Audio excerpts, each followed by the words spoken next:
remains hospitalized in Pretoria. We take a look at his impact on South Africa and the international community. Cliff May is president of the Foundation for the Defense of Democracies. He's a former New York Times reporter who spent time covering the African continent, and he joins me from our Washington bureau. Cliff, welcome back to Bottom Line. Always good to have you on. Good to be with you, always. Cliff, during a joint news conference in Dakar with the Senegalese president Macky Sall, President Obama said today, quote, "All too often the world overlooks the amazing progress that Africa is making, including progress in strengthening democracy." That progress began, for all intents and purposes, with the all-race elections that led to Nelson Mandela's becoming president in 1994. How did that election change the African continent? Well, in many ways. I mean, during the years I lived in Africa, the great thing about Nelson Mandela was that he was such a unifying figure at a time when there wasn't a lot of unity in Africa. There was a lot of division in Africa between nations and even within nations. But he was a symbol of freedom. He was a symbol of opposition to apartheid, opposition to racial prejudice and discrimination. And he was just an inspiring figure for young people in Africa and for people all around the world. He was a man of great dignity and intelligence. Interesting. I've been reading a lot of comments online, been going around the web, and to be truthful, it is a little bit awkward to be speaking of Mr. Mandela almost in the past tense, but given his enormous stature, given the precarious nature of his health, and given the stature with which he is held around the world, the iconic, even mythic stature, I think this is a conversation that could have been held at any time during his life, whether he was in good health or not. Do you agree with that?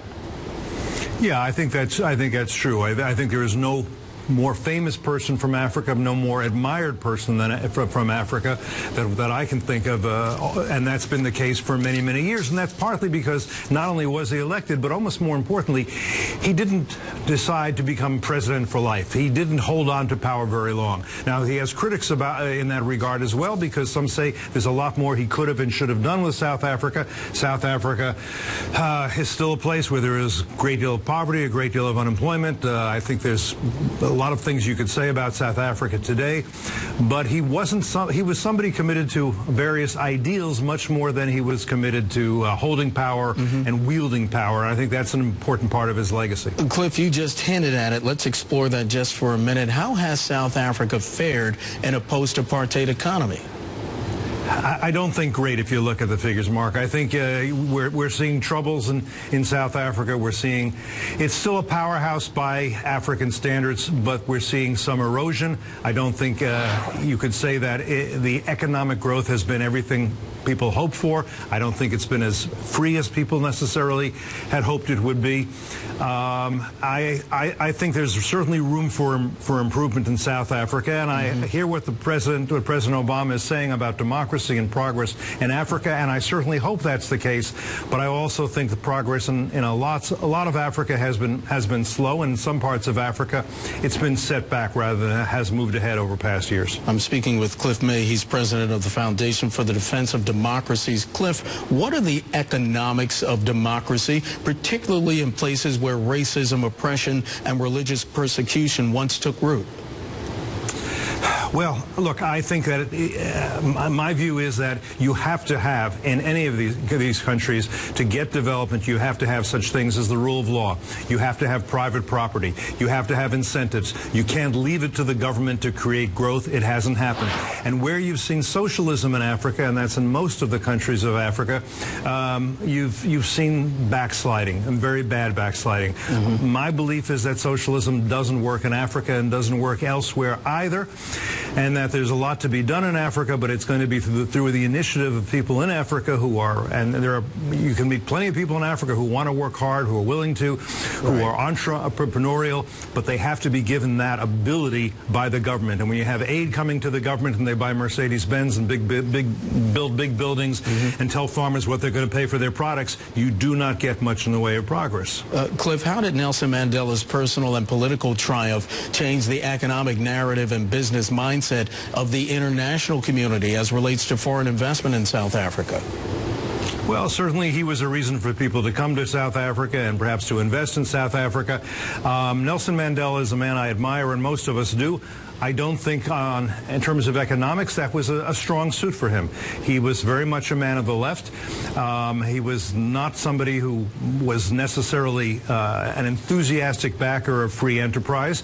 And I think that has been a problem, not just in South Africa, but a lot of other places as well. I think free enterprise is going to be necessary for Africa to get the kind of economic growth we want to see. There are other things we need to do as well. But we want to see a lot more investment in Africa and in the agricultural sector than we have in recent years. Cliff, we have about a minute left. As of now, President Obama's itinerary for South Africa hasn't changed. Does it seem a little bit awkward, given Mr. Mandela's condition, that the itinerary has not changed? What sort of tone will Mr. Obama need to strike, and how does it change expectations for his portion of the trip? Well, my guess is that it's what you referred to earlier. Nelson Mandela is still alive. You don't want to second guess his condition. He could recover and he could live for several more years. One hopes that he does. I would think that if he does pass, that President Obama would change his itinerary and would end up in South Africa attending a funeral, if that's what's in store. But he wouldn't want to second guess that or seem to be pushing that. I think that would be an important thing for President Obama to do. I think there are other important things for him to do in this trip that I hope he does. Radical Islamism, jihadism is on the march, and not just in Mali, in Nigeria, in Somalia, and other places. He needs to focus on that because that's a real danger to the continent right now. But Nelson Mandela is somebody I know the president admires, so I think there's no reason why his plane can't change directions if that's necessary. Cliff May, he's the president of the Foundation for the Defense of Democracy. He's joining us from our bureau in Washington. Cliff, always a pleasure to have you on. Thanks for your perspective tonight. Thank you, sir.